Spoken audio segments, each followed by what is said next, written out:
Partie 1. En 1901, Victor Delacour, un homme à la fois érudit et marginal, était obsédé par la question de l'au-delà. Sa maison, une demeure sombre nichée au cœur de Paris, regorgeait de livres poussiéreux, de journaux scientifiques et d'artefacts ésotériques. Victor passait ses soirées à expérimenter avec des planches de Ouija, espérant capter des messages du monde des morts, et ses journées à consulter des scientifiques et des médecins, en quête d'une méthode pour réanimer les corps.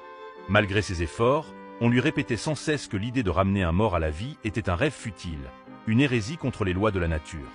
Frustré par ses limites, Victor rencontra par hasard le docteur Henri Lemoine, un professeur en anatomie à l'université de la Sorbonne, qui partageait une fascination morbide pour les frontières de la science. Ensemble, ils décidèrent de briser les tabous et de mener leurs propres expériences. Dans un laboratoire clandestin au sous-sol de la maison de Victor, les deux hommes commencèrent à expérimenter sur des cadavres récupérés illégalement. Ils utilisaient des chocs électriques, des solutions chimiques et des rituels mystiques, espérant ranimer des corps inertes. Mais chaque tentative échouait, ne laissant derrière elle que des cadavres mutilés. Un jour, leurs activités furent découvertes par un voisin suspicieux, et la police fit une descente. Victor et le docteur Lemoine échappèrent de justesse à l'arrestation.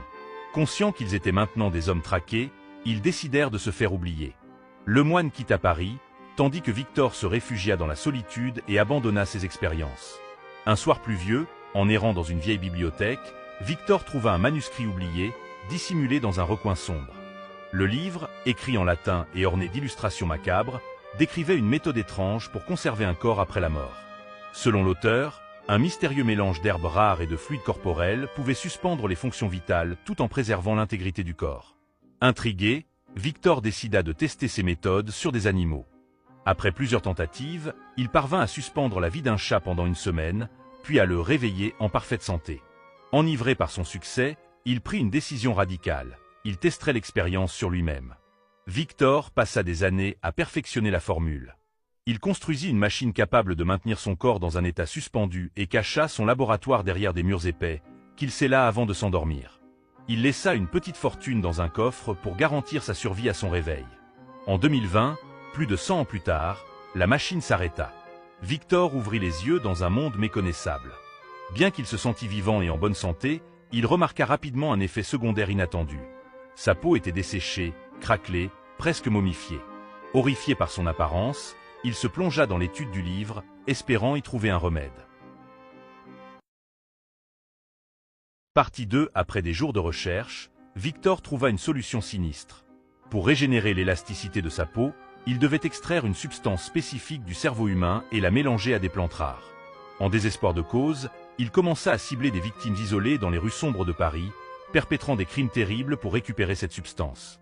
Le mélange fonctionnait, mais l'effet n'était que temporaire. À chaque nouvelle dégradation, Victor devait tuer de nouveau pour conserver une apparence humaine.